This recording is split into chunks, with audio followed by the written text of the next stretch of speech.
Საკავშირის ყოფილი თავმჯდომარე და ეროვნული მოძრაობის წევრი ვალერი რაბელია დღეს რუსთავის საქალაქო სასამართლოს დარბაზიდან ამნისტიის საფუძველზე გაათავისუფლეს. რაბელია 7 თვის წინ თაღლითობის ბრალდებით პატიმრის ჩვენების საფუძველზე დააკავეს. ვალერი რაბელია დაკავებას ნაციონალური მოძრაობის წინააღმდეგ არჩევნებამდე მის პოლიტიკურ საქმიანობას უკავშირებს ის პოლიტიკური პატიმრების იმ ახალ სიაში, რომლის შესახებ საქართველოს პარლამენტმა უახლოეს მომავალში უნდა იმსჯელოს. რაბელია ხელისუფლების ყოფილი მაღალჩინოსნების წინააღმდეგ გამოძიების დაწყების მოთხოვნით პროკურატურისთვის მიმართვას გეკმავს.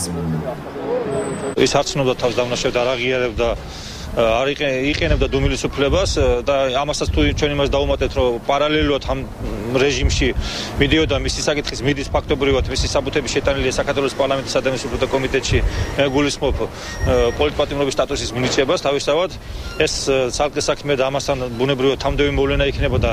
ეს ალბათ უახლოეს პერიოდში გადაწყდება მისი საკითხის სტატუსის მინიჭებასთან დაკავშირებით როგორც ყველა პოლიტპატიმრი და პოლიტიკური მოტივით დაპატიმრებული ყველას ჰქონდა ან თაღლითობის ან გამოძალვის ან თვითონ ესე იგი ამ ძალოვანი სტრუქტურების მიმართ შეურაცხყოფის მიყენების გამო სხვადასხვა მუხლები. პირველ რიგში ახლა კეზერაშვილის მიმართ ესე იგი უნდა შევიტანოს საჩივარი პროკურატურაში, ამ დროს სააკაშვილის მიმართ უნდა შევიტანოს საჩივარი და კიდევ რამოდენიმე პიროვნებების მიერ, რომელმაც ესე იგი სახელმწიფოდან დაიტაცეს მილიონები და მილიარდები